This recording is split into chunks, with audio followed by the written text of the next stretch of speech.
Hey Eagles fans, this is Mike Kaye from NJ Advanced Media. Welcome to the No Huddle Show podcast, where we discuss anything and everything Philadelphia Eagles.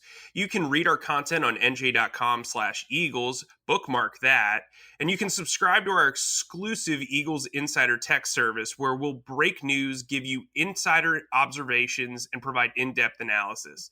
Through Eagles Extra, you can send questions and comments directly to us, and we'll respond to your phone. With me today, as always, is my fellow Eagles beat reporter, Chris Franklin. Today, we're going to discuss Jason Peters getting paid, the Eagles' evolving injury drama, and we will preview the Week 1 matchup versus Washington. Chris, how are you doing today? I'm not bad at all. Not bad at all. Since we're recording this on a Thursday morning, it's been a pretty eventful morning so far, but hey, that's why we're in the business for, to go ahead and deliver and give everybody the news and analysis that people are looking for on this Eagles team. But it's been a busy morning. How about yourself? A busy morning, and that's exactly what it's been. As we reported before, we stepped on to the podcast spectrum. Jason Peters has received the pay bump that he so desired to move back to left tackle. The Eagles have reworked his contract. He will now make $4 million guaranteed with incentives up to $8 million. The previous contract, correct me if I'm wrong, Chris, was around $2 million that could boost up to $6 million. He gets basically a small bump, or he doubles his salary in order to have a worthwhile payoff for both sides. I have no problem whatsoever for them signing it, and it went ahead. It basically stemmed from watching Matt Pryor play left tackle.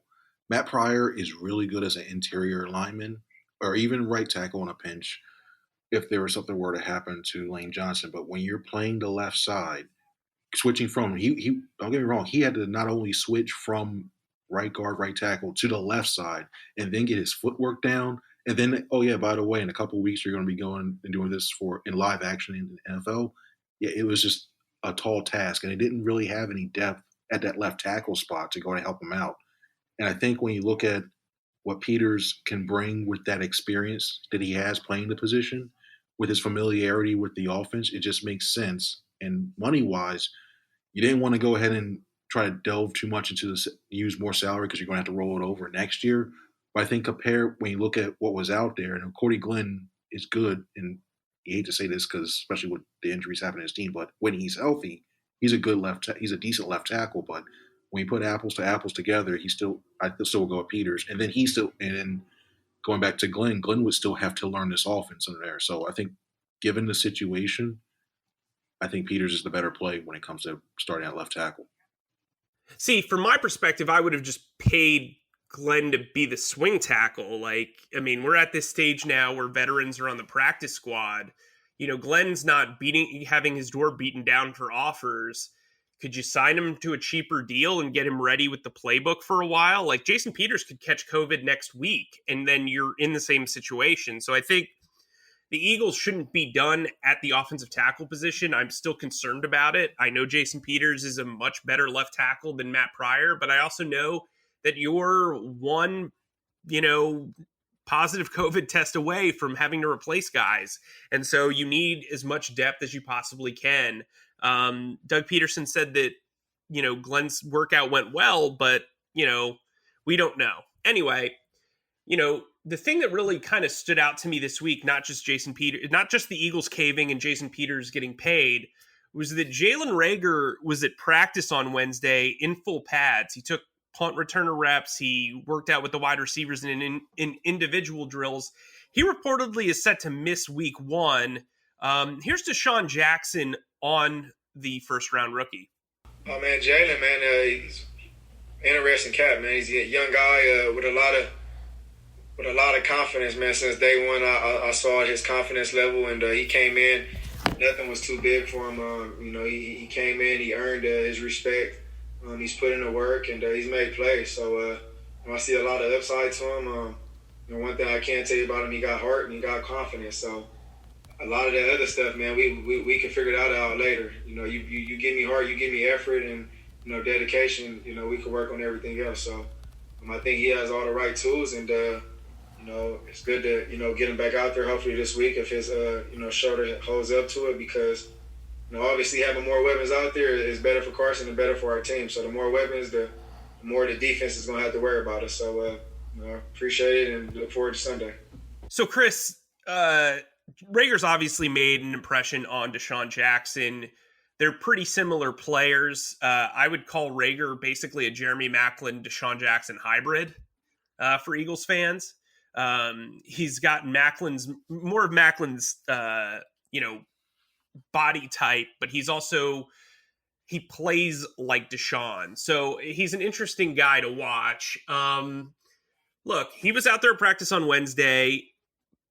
A lot of reports have said that he's going to miss 1 to 3 weeks. Typically, if you have a shoulder injury, especially a tear, you shouldn't risk it. But maybe the reports are kind of not embellished, but like one doctor's opinion, right? Because he clearly went for a second opinion. You have to at this point in the season, in his career. And, obviously he wants to get out there. He tweeted a while back, be back soon. Maybe there's some gamesmanship here where the Eagles were kind of cool with it leaking out that he was going to miss a few weeks. But in reality, he could be the starting wide receiver in week 1. If he does have a shoulder tear, Chris, you're no stranger to football injuries. Like, to me, I'm not risking that. But then again, part of me says, well, if they're just going to play him next week, is it really that much of a risk? Where do you stand on all this? The thing that had me, first off, I'll start with this. When you mentioned Maclin, it's eerie because he even wears Macklin's number. So it's kind of eerie that they're very similar. But when it comes to his shoulder, I really think he might be going, just for the simple fact that we saw him when he was practicing. He was going back and catching punts, and he had at one point there was the full starting punt team that was out there chasing after the ball when the coverage.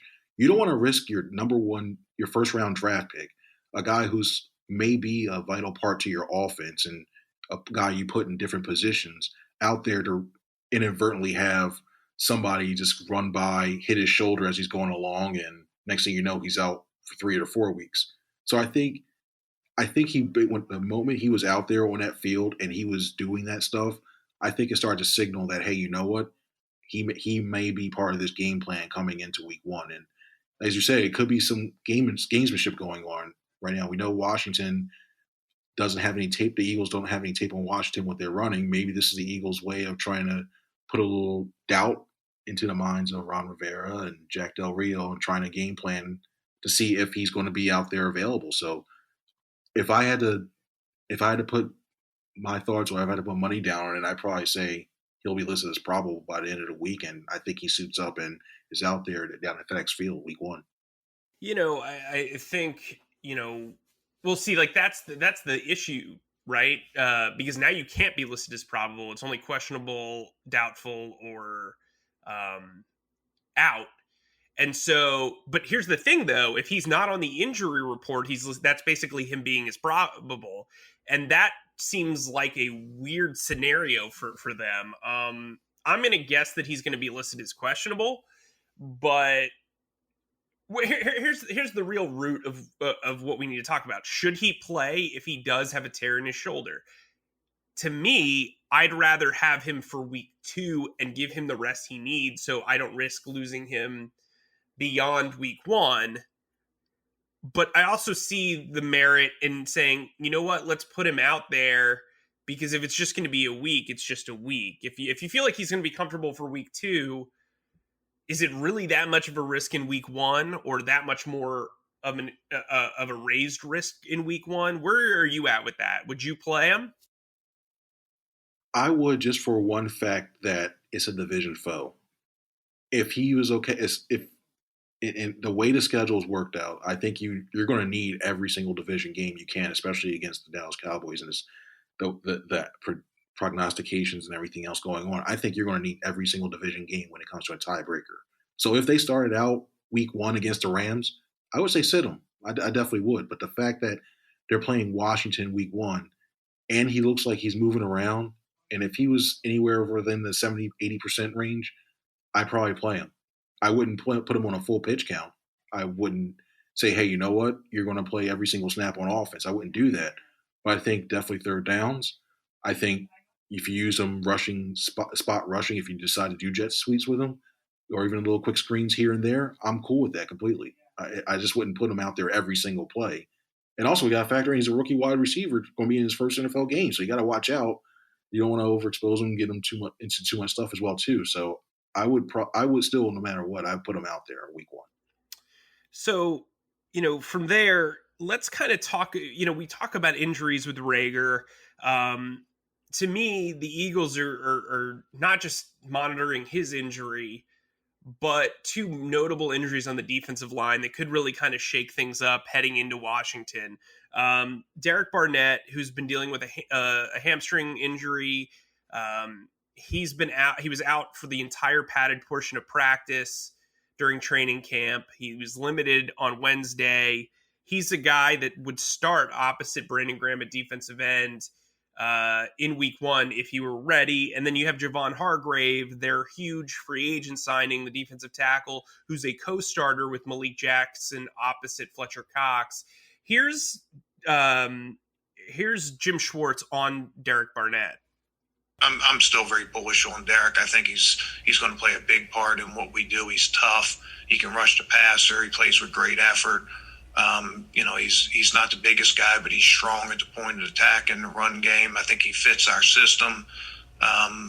He has had some unfortunate things with injuries, but he'll put those behind him. So, Chris, you've got two notable starters who have not practiced in pads at all this offseason or this summer. They had, Hargrave wasn't at practice on Wednesday. We're recording this Thursday morning. And then Barnett practiced in a limited capacity. He wasn't in pads. If Barnett isn't ready to go, Josh Sweat would start. If Hargrave isn't ready to go, then Malik Jackson would start. I'm more on the cautious side. You need both these guys for the long term. So I don't know if I know the logic of a division foe and everything. But remember, the Eagles have a very good young defensive end in Josh Sweat, whose production was almost as good as Derek Barnett's last year, with less playing time. And then Hargrave is going to be replaced by a former Pro Bowler. So to me, I don't see the need to rush back. The depth chart isn't like the wide receiver position. It's pretty stacked. Where are you at with all of this? I think when I look at what's going on with this defensive line, this de facto MASH unit that seems to be piling up, I think that I'm more concerned about Barnett if he were to miss time, because I think, like you said, you have a former Pro Bowler in Malik Jackson there, and I think a lot of people forget about Hassan Ridgeway. I think he steps in and he does an admirable job in the middle, playing that defensive tackle as well too. And the thing I'm more worried about is, you're going to get that push up the middle between Fletcher Cox and Malik Jackson. And then when you have a guy like Dwayne Haskins, you're going to have to go ahead. He's going to have to roll out somewhere. He's going to try to stuff the pocket, but it's going to be stuffed with those two guys there, so he's going to have to roll out somewhere. And if you have Brandon Graham going ahead from the left side, you need that backside rush to go in and help out. So that's where I think if Barnett's not able to go, Sweat's going to have an unbelievable task to go ahead and try to provide that pressure. And I know he's had a great training camp, and like everyone said, it's training camp. So I want to see him do it when it happens in a live game. But that's why I really hope that Barnett is really ready to go. And if he's out, I think that's going to be a huge concern and a big question mark going into Sunday. So here's what I'll say. After watching Josh Sweat's first two seasons, being at his pro day, I am a huge fan of that guy. I think he is he's got tremendous potential as long as he stays healthy. I'll make a prediction right now. He is a full-time starter by week 10. Wow. So look, he's flashed in ways that Derek Barnett hasn't. Derek Barnett's a very good run defender. He's tough as nails, but he's also injured all the time. And at some point, with that fifth-year option, you have to say to yourself, why would we risk a major injury for him and guarantee that $10 million salary when he's not producing at a first-round pick level. I'm not saying he has to have 10 sacks, but 8 would be nice. And then if Josh Sweat is playing as well as I project him to, it's time. Look, you might have to move on from Brandon Graham next year. They need to figure out what Josh Sweat is so they can make determinations on Barnett, so that they can make determinations on Casey Hill, so that they can make determinations on, hey, do they keep going back to the well with Vinny Curry? Do they keep trying to get, something out of Joe Osman? I think when you look at what happened with Sharif Miller, like, the defensive end position is so weird right now because you've got a lot of coming and going over the next, 48 months. And so, not 48 months, 24 months. So look, to me, I think they've got to figure out what Josh Sweat is, and it's year 3. You could probably sign him to a cheap extension if he balls out this year. I think he's a guy to really worry about if you're an opposing offensive line, because you haven't seen a ton of tape on him, and he looks mightily improved this summer compared to last summer. And last summer he was very good. So I actually think that's a feather in the Eagles' cap, is that they can unleash this kid if Barnett can't go. Speaking of unleashing kids, a fellow 2018 draft pick, Matt Pryor, he won't be the left tackle. We brought him up earlier. But he is going to play right guard in week 1, barring Lane Johnson playing at right tackle. Doug Peterson had this to say about Pryor. I like a bed that's really firm. I need something a little softer than that. Rest easy. With the Sleep Number 360 smart bed, you can both adjust your comfort with your Sleep Number setting. Can it really help me fall asleep faster? Yes, by gently warming your feet. Okay, but can it help keep us asleep? It senses your movements and automatically adjusts to keep you effortlessly comfortable. Sleep Number, proven quality sleep is life-changing sleep. It's our biggest sale of the year, where all beds are on sale. Save 50% on the Sleep Number 360 limited edition smart bed, only for a limited time. To learn more, go to sleepnumber.com.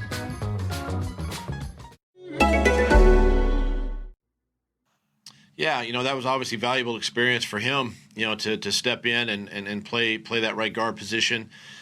He's comfortable over there. He and Lane work well together, and did last year and whatnot, and hopefully he continues to grow in that position, and he's a big man. He's a physical man.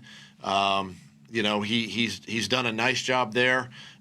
Having played the position gives him that experience, moving forward, and hopefully he can really take it and just kind of roll with it, and embrace the opportunity that he has in front of him, and this will be really good for him.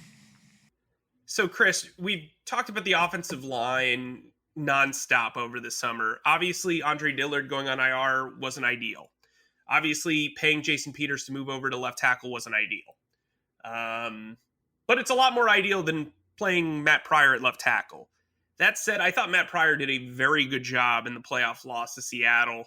That's a big pressure moment to make your first career start, and I thought he played well at right guard, especially with Josh McCown having to be in there as long as he did, and you had to hold the pocket while McCown looked for options, tried to find his footing, tried to find his timing. I think he's going to do very, very well at right guard. I was talking to Duke Manyweather, the offensive line trainer based in Texas, earlier today, just texting with him, and he's like, yep, he's going to be great on the interior. So I feel good about Matt Pryor at right guard. I think that's why Jason Peters moving to left tackle benefits the entire line. How are you feeling about the move to make Matt Pryor the right guard? I feel a lot better, because when you look at when he plays in space versus when he plays in his quote unquote elevator / little box in that little area at right guard, he's great.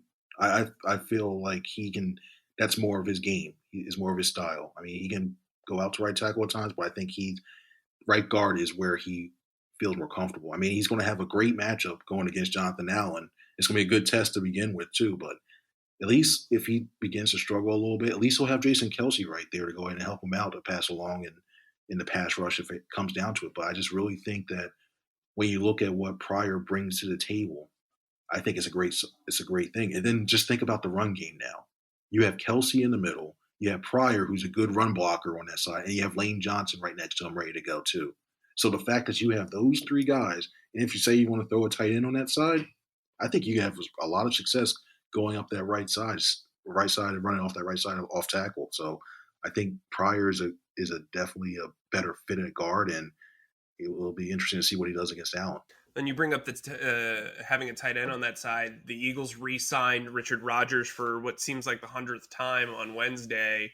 He knows the offense. He's a big guy. He can block. He can play on special teams. I would look for him to be active on game day despite just rejoining the team. Plus, he spent the entire summer playing for Washington, so he's used to going up against their first-team defense pretty regularly. He can kind of give some pointers. He's got some insight on what they do well, what they do poorly. So, I mean, I don't hate the signing. I think they made a mistake by letting Noah Tongiai go, but if you get lemons, you got to make some lemonade. So, speaking of that, the lemons of the COVID-19 virus have really impacted the NFL.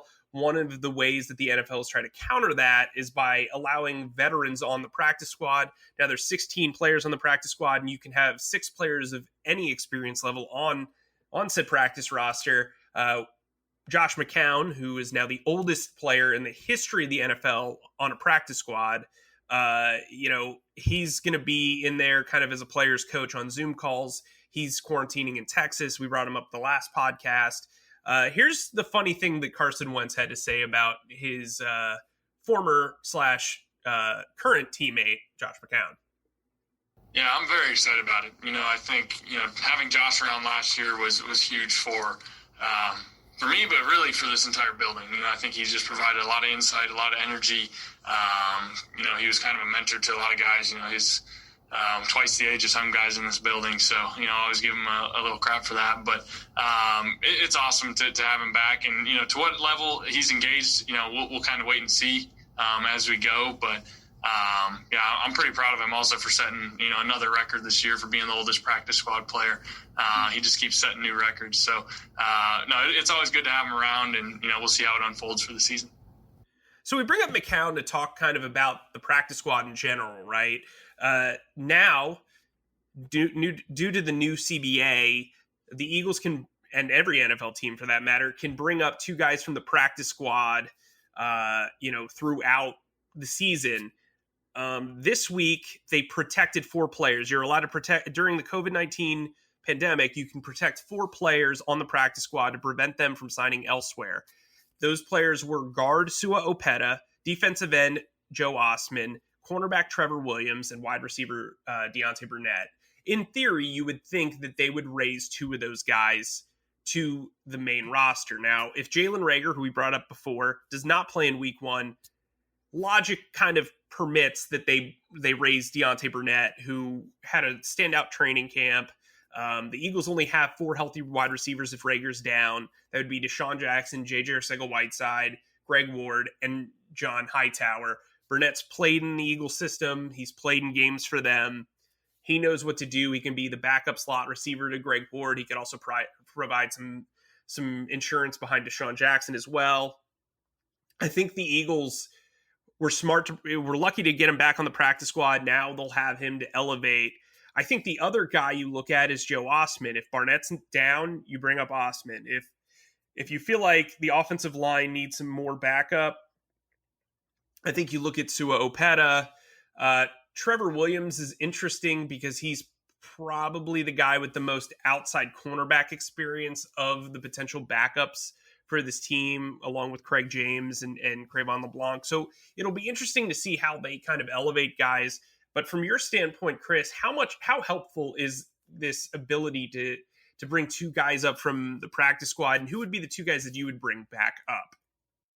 Oh, it's huge. I think when you allow yourself to go ahead and open your mind, you open your play calling, either offensively, defensively. I think it's great, and I think you can keep a couple more guys fresh. If you decide to throw 2 of those players onto special teams, you can go ahead and rest a couple of the other players that normally would start or have a bigger impact on your offense or your defense, you can go ahead and rest it. So I think it's great. I think personally, if I'm looking at people to either bring up, if, and it's a big if Reagor is not ready to go, then I do bring Burnett up. I really do. I think he's played well enough to earn that right. I think he can go ahead and fit into this offense to go ahead and I'm not going to say he's going to have a 10-catch game, but I think he can go ahead and get you 2 or 3 catches if need be. So I think that's one way to go. The other guy, I'm looking at Trevor Williams. And the only reason why I'm saying that is I think he can go ahead and he's a little bit more versatile. You can throw him in on a kickoff team if you really need to. You can go ahead and I think with this team only having you have Craig, even though you have Craig James on there as well too, I think Williams is still experienced enough to go ahead and add in. I think he won't miss a beat. And I think also as well too with the amount of you don't know what Washington's going to throw at you. You don't know if they're going to go 5 wide. I know the Eagles have enough safeties to go out to basically it'll be great and have like a second team of their own that they're that close. As many safeties, it feels like that at least anyway. But I think when you add a guy like Trevor Williams and experience and everything ready to go, and also on special teams, I think he's the guy that I would possibly as another one. Now, Ousmane's done great, and if Barnett really can't go, I'd seriously consider him. But I think at this point, I'd probably go Williams over Ousmane. So you brought up Craig James, which kind of leads us into our next conversation. The Eagles named 8 captains on Wednesday. Craig James was one of them. So the Eagles are going to have 2 special teams captains, 3 offensive captains, and 3 defensive captains.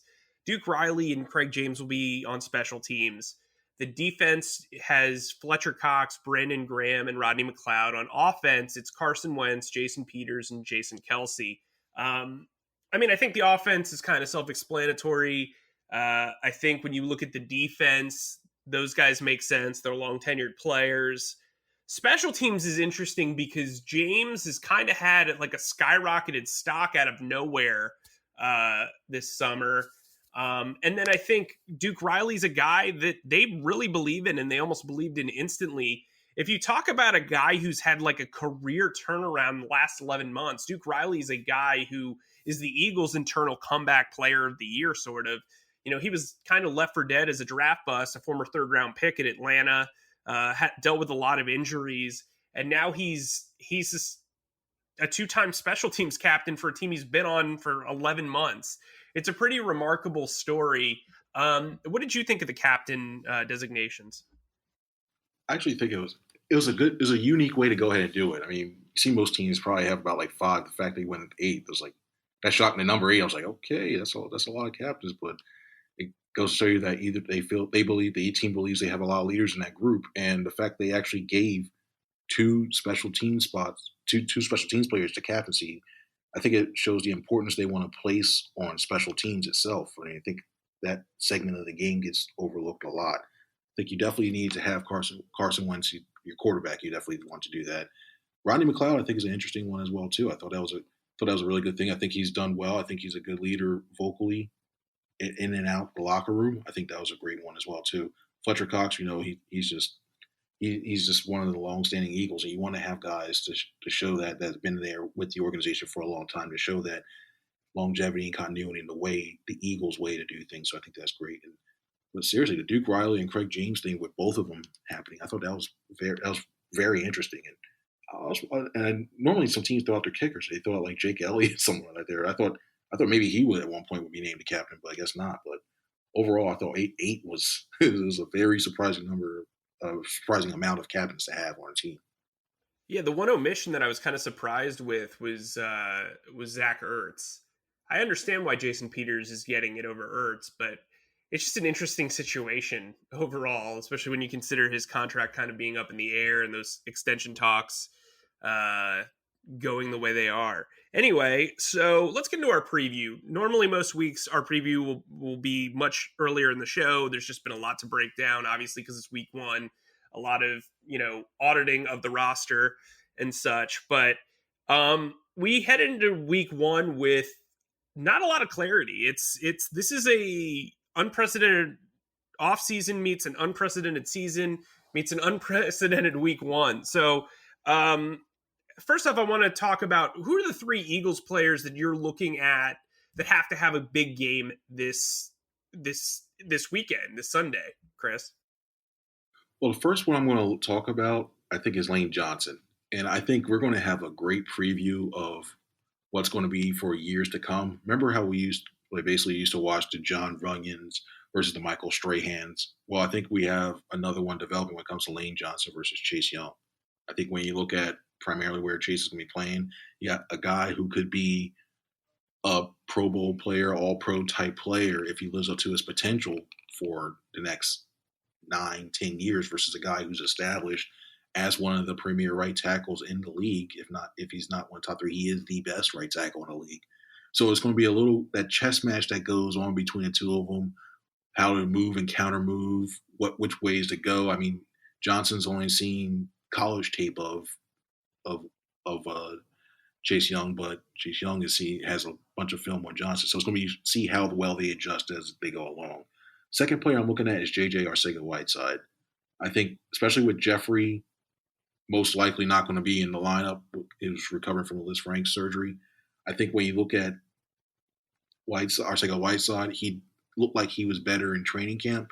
If he can go ahead and continue to develop this and show this on the field in week one and be that guy who was drafted to potentially replace Jeffrey, I think that's great, especially as a possession receiver, to go ahead and use that big frame of his to go ahead and get big first downs, running slants, outs, stuff like that. I think that's another guy I'm looking for.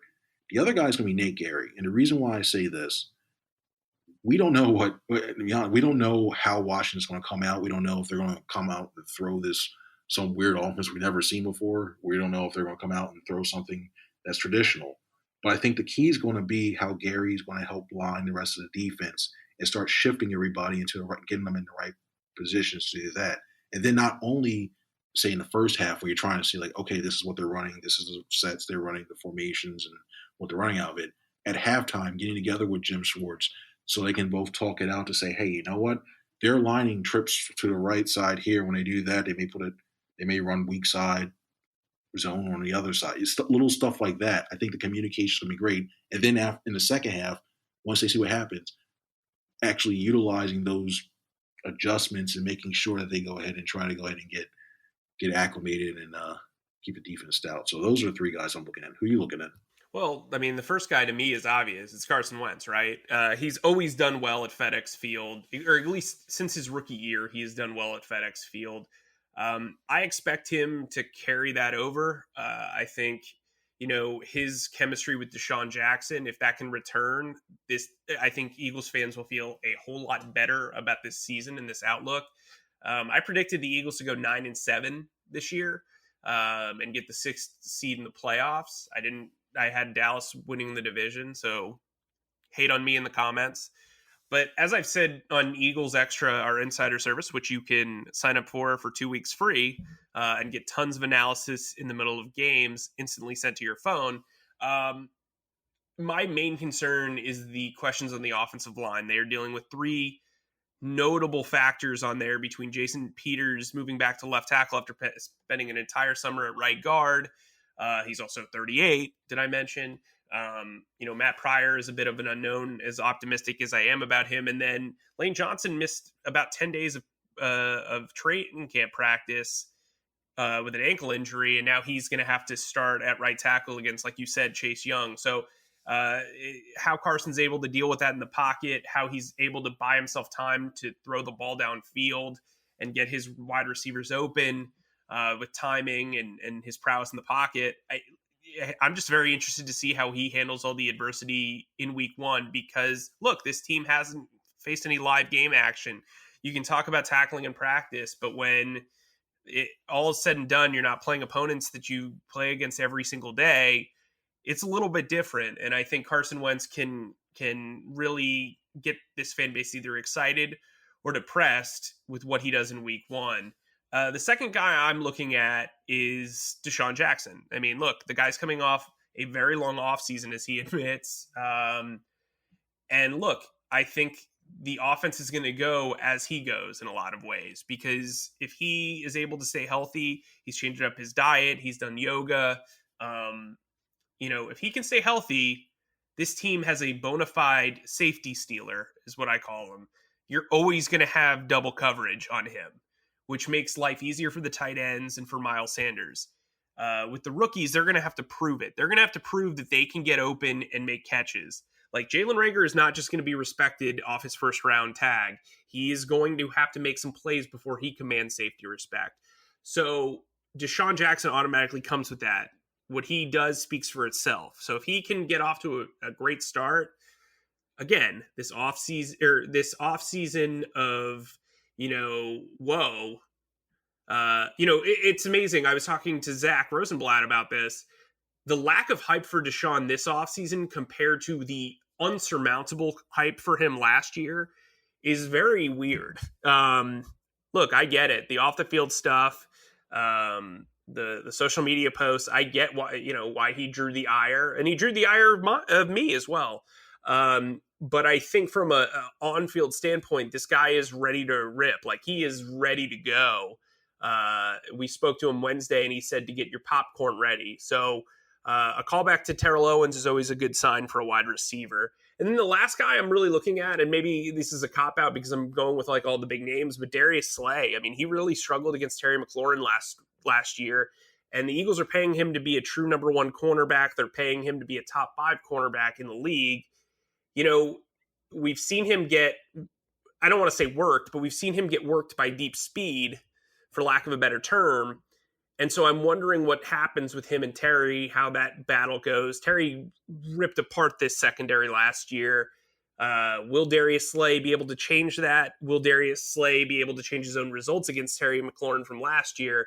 That'll be intriguing to me. And as we talk about Terry and we talked about Chase Young, my final question for you today, Chris, outside of your final thoughts, who are you more concerned about in this match, in this game, McLaurin or Young? I'm actually more concerned about Young. The reason being is I know Slay has had some trouble at times when it comes to speedy receivers, but I think there are little things you can go ahead and shift over, especially if you're in a nickel or a dime, where you go ahead and you can shade a safety over toward his way, or there's I think there's little things you can do that way too. I basically bracket McLaurin and go ahead and focus on and let Sims try to prove himself that he's going to be the wide receiver that can go ahead and try to hurt you at all. I think when it comes to Young, it's bad enough. You don't want anybody disrupting your whole entire offense. And I think what the Eagles have with the weapons they have available, if Wentz gets time to go ahead and actually do his thing, I think they're going to be okay against this defense. The problem is going to be is if you do wind up having Young in your face all the time, especially coming from your right side, the side you can see, you start to get a little happy feet. You start thinking like, okay, I might have to go ahead and get rid of this ball like a second early, or I want to start playing my scramble because I don't want this guy who's continually getting beat right in my face. So I think what the problem Young can have or create against this Eagles offense, I would definitely have to say Chase Young is, because if you don't have time to go ahead and try to get it deep to Jackson, or if Reagor plays, or even like say a crossing route or a seam to Zach Ertz, if you don't have time to do that, then I think you're going to be in trouble anyway. You're going to come one-dimensional. So I think Young's the bigger threat here in this game. Well, so I'm going to disagree, and I'm going to say McLaurin because he's the known, right? We're all basing this off of Young's college shape. We know that McLaurin can ball on the NFL level. He's also going up against a guy who's coming off a poor performance against him.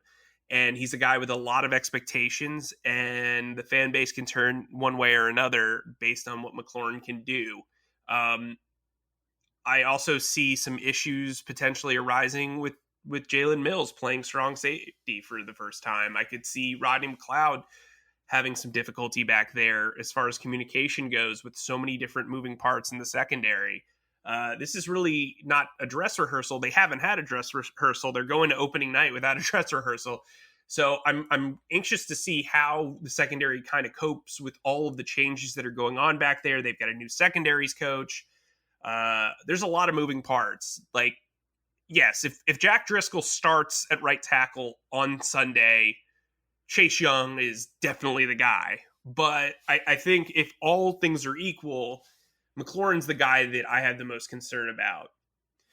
Guys, we'll be covering this game inside and out, beforehand, after. If you want the inactive sent straight to your phone, if you want analysis and deep thoughts during the game, as opposed to watching everybody just tweet out play by play, Eagles Extra is for you. You can stay off social media. You can get up-to-date analysis throughout the game. Chris and I will both be sending you stuff. Like I said, we'll send you the inactives if you're a big fantasy football person.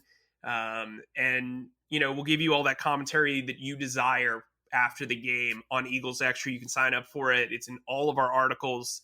The link to sign up for Eagles Extra. You can ask us questions after the game. We'll be happy to answer you, and maybe you'll be featured on our post-game podcast. So, Chris, what are your final thoughts? I cannot wait to see what Wentz does against this defense. I'm entering his 5th year, relatively healthy, barring the minor groin injury he said he sustained, and he's good now. I'm really excited to see if he can return to 2017 Carson Wentz as opposed to 2018, 2019 Wentz. I think he had a good ending to his year last year, basically carrying that offense and the team to the playoffs. And I think it's going to be interesting to see if that's a carryover that he can go ahead and lead this offense to at least another playoff run itself. So he's the one guy I'm really looking forward to seeing. And as the quarterback goes, so goes the team. So he's really excited. And just the fact that we're here finally getting to talk about week 1. This is just it just feels great to go ahead and start talking about week 1 again. But that's where I'm at, and cannot wait for Sunday. And I'm kind of at the point where I'm like, wow, this is happening. You know what I mean? So, and speaking of happening, make sure you download the No Huddle Show podcast wherever you download podcasts. Look, we're going to do a post-game show on Sunday. Really excited about that. It's going to be Chris's debut in the post-game show, and he'll be producing it. So it'll be a wild ride for all of us. So make sure you download us. Make sure you sign up for Eagles Extra, and we will see you on Sunday when the Eagles take on Washington.